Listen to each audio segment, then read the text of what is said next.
ओम पूर्णमद पूर्णमिदं पूर्णात् पूर्णमुदच्यते पूर्णस्य पूर्णमादाय पूर्णमेवावशिष्यते।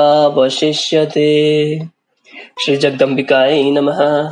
तो आज हम परम कल्याणमयी जगत जननी माँ अम्बा की कृपा से 19वां पंचम स्कंद का 19वां अध्याय का पठन और श्रवण शुरू करने जा रहे हैं, जिसमें देवताओं द्वारा भगवती की स्तुति करना वर्णित है। ओम चंडिका देवी को नमस्कार है। व्यास जी बोले, महिषासुर का संहार देखकर इंद्र आदि प्रधान देवता परम प्रसन्न हुए और वे जगदम्बा की स्तुति करने लगे। देवता बोले, हे देवी, आपकी ही शक्ति से ब्रह्मा इस जगत का सृजन करते हैं, भगवान विष्णु पालन करते हैं और शिव जी प्रलय काल में संहार करते हैं। आपकी शक्ति से रहित हो जाने पर वे कुछ भी करने में समर्थ नहीं हो सकते। अतः जगत का सृजन, पालन और संहार करने वाली आप ही हैं। इस संसार में कीर्ति, मति, स्मृति, गति, करुणा, दया, श्रद्धा, धृति, वसुधा, कमला, अचपा, पुष्टि, कला, विजया, गिरिजा, जया, तुष्टि, प्रभा, बुद्धि, उमा, रमा, विद्या, क्षमा, कांति और मेधा, ये सब शक्तियां आप ही हैं। इस त्रिलोकी में आप विख्यात हैं। संपूर्ण जगत को आश्रय देने वाली हे देवी, आपकी इन शक्तियों के बिना कौन व्यक्ति कुछ भी स्वयं कर सकने में समर्थ है। हे अम्ब, धारणा शक्ति भी निश्चित रूप से आप ही हैं, अन्यथा कच्छप और शेषनाग इस पृथ्वी को धारण कर सकने में कैसे समर्थ हो पाते। पृथ्वी शक्ति भी आप ही हैं। यदि आप इस रूप में न होती तो प्रचुर भार से संपन्न यह संपूर्ण जगत आकाश में कैसे ठहर सकता था। हे जननी, जो मनुष्य माया के गुणों से प्रभावित होकर ब्रह्मा, विष्णु, महेश, चंद्रमा, अग्नि, यम, वायु, गणेश आदि प्रमुख देवताओं की स्तुति करते हैं, वे अज्ञानी ही हैं। क्योंकि क्या वे देवता भी आपकी कृपा शक्ति के बिना उन मनुष्यों को कार्य फल प्रदान करने में समर्थ हो सकते हैं। हे अम्ब, जो लोग सुविस्तृत यज्ञ में देवताओं को अधिकृत करके अग्नि में पुष्कल आहुति देते हैं, वे मंदमती हैं। क्योंकि यदि स्वाहा के रूप में आप न होती तो वे देवता हवीर द्रव्य को कैसे पाते। तब फिर वे मूढ़ आपका ही यजन क्यों नहीं करते। आप ही जगत के चराचर प्राणियों को भोग प्रदान करती हैं और अपने अंशों से उन्हें नित्य जीवन देती हैं। हे जगत जननी, जिस प्रकार आप अपने प्रिय देवताओं का पोषण करती हैं, उसी प्रकार अपने शत्रुओं का भी पालन करती हैं। हे माता, बुद्धिमान पुरुष विनोद के लिए उद्यान में लगाए गए वृक्षों में से कुछ वृक्षों के फल और पत्तों से रहित हो जाने पर अथवा उन वृक्षों का रस कड़वा निकल जाने पर भी उन्हें कभी नहीं काटते। उसी प्रकार आप भी अपने ही बनाए हुए दैत्यों को भली भांति रक्षा करती हैं। करुणा रस से ओतप्रोत हृदय वाली आप रणभूमि में बाणों द्वारा शत्रुओं का जो संहार करती हैं, वह भी उनका मनोरथ पूर्ण करने के लिए ही होता है। क्योंकि दूसरे जन्म में देवांगनाओं के साथ क्रीड़ा विहार करने की इच्छा वाले उन्हें जानकर भी आपके द्वारा ऐसा किया जाता है। ऐसा आपका अद्भुत चरित्र है। हे माता, बड़ी विलक्षण बात है कि यह विख्यात प्रभावों वाला उन दैत्यों का संहार जो आपके संकल्प मात्र से ही संपन्न था, इसके लिए आपको अवतार लेना पड़ा। यह शरीर धारण करके आप वास्तव में इसके सहारे लीला करती हैं, इसमें कोई दूसरा कारण नहीं है।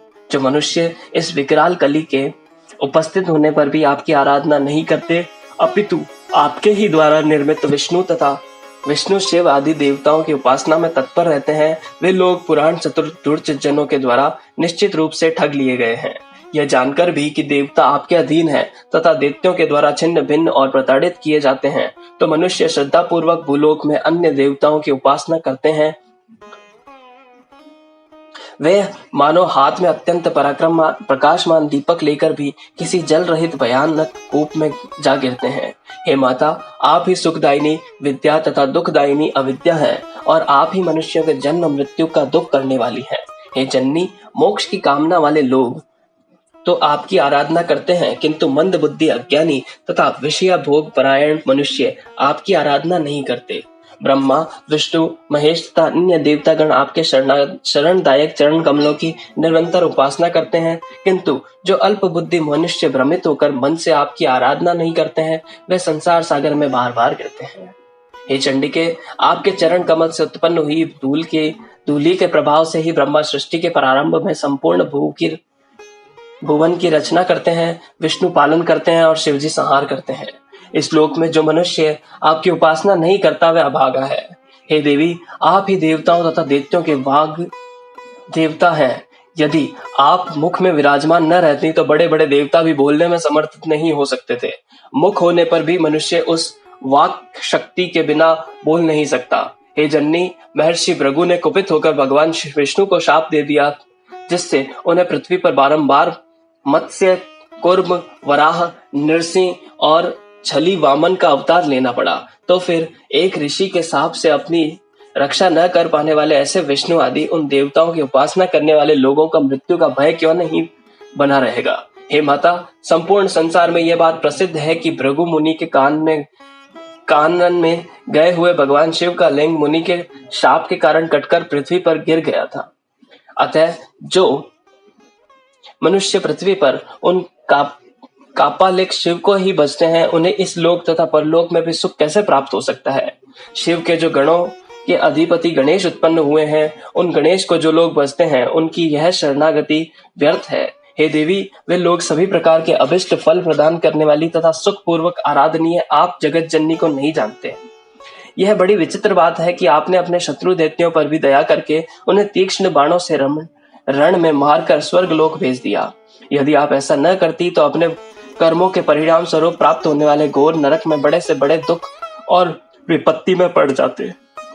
जब ब्रह्मा, विष्णु, महेश आदि देवता भी अहंकार से के कारण आपकी महिमा नहीं जान पाते, तब आपके अमित प्रभाव वाले गुणों से मोहित कुछ मनुष्य आपकी महिमा को कैसे जान सकेंगे।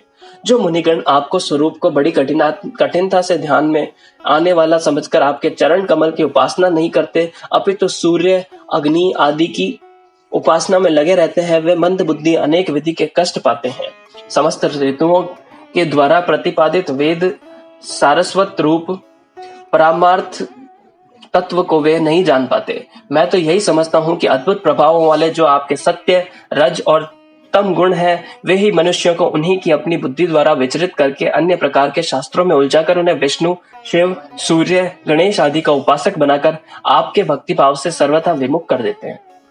हे अंबिके, जो लोग विष्णु तथा शिव की पूजा और भक्ति से परिपूर्ण शास्त्रों के उपदेश द्वारा ब्राह्मणों को आपके चरणों से विमुख कर देते हैं, उनके ऊपर भी आप क्रोध नहीं करती हैं, बल्कि दया ही करती हैं, और इसके अतिरिक्त मोहन आदि मंत्रों के ज्ञाताओं को भी आप संसार में बहुत प्रसन्न बना देती हैं।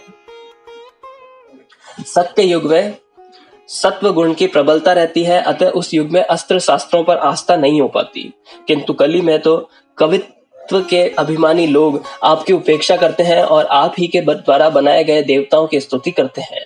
इस पृथ्वी तल पर अत्यंत शुद्ध अंतःकरण वाले जो सात्विक मुनिगण मुक्ति फल प्रदान करने वाली योग सिद्धा एवं परा विद्या स्वरूपिणी आप भगवती का ध्यान करते हैं, वे पुनः माता के गर्भ में आकर कष्ट नहीं पाते। जो मनुष्य आप में ध्यान मग्न है, वह धन्य है।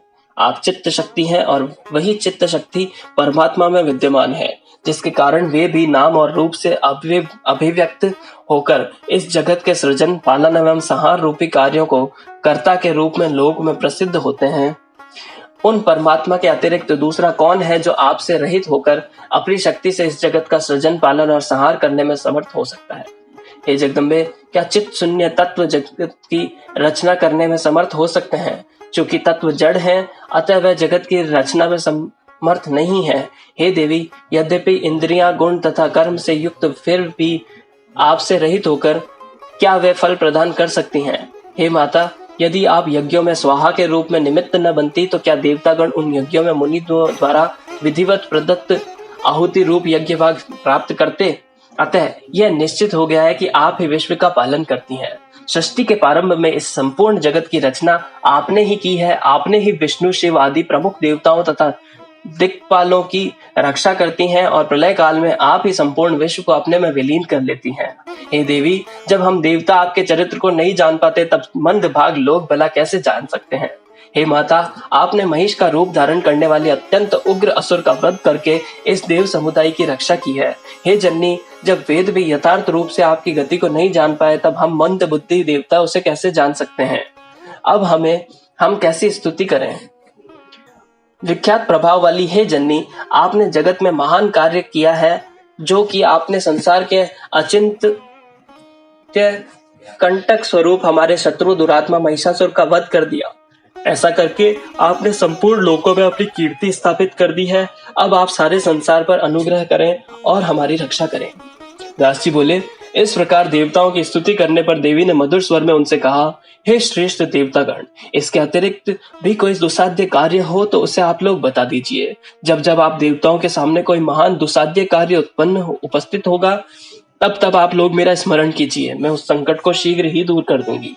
देवता बोले, हे देवी, इस समय आपने हमारा सारा कार्य पूर्ण कर दिया है और जो कि आपके द्वारा हमारा शत्रु यह महिषासुर मार डाला गया।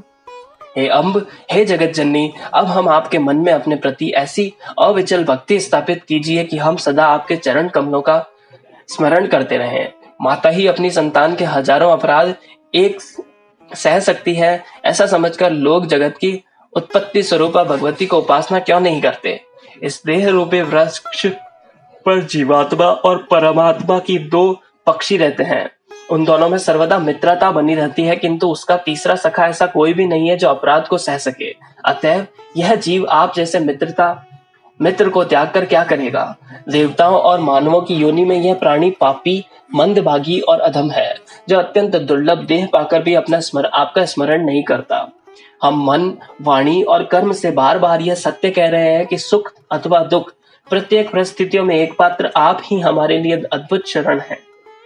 हे देवी, आप अपने समस्त श्रेष्ठ आयुधों द्वारा हमारी निरंतर रक्षा करें।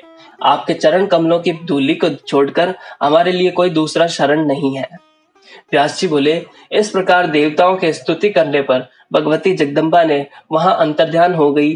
तब उन्हें अंतर्हित देखकर देवता बड़े विस्मय में पड़ गए। इस प्रकार 18,000 श्लोकों वाली श्रीमद देवी भागवत महापुराण संहिता के अंतर्गत पंचम स्कंद का देवी द्वारा सांत्वना प्रदान नामक 19वां अध्याय ओम तत्सत।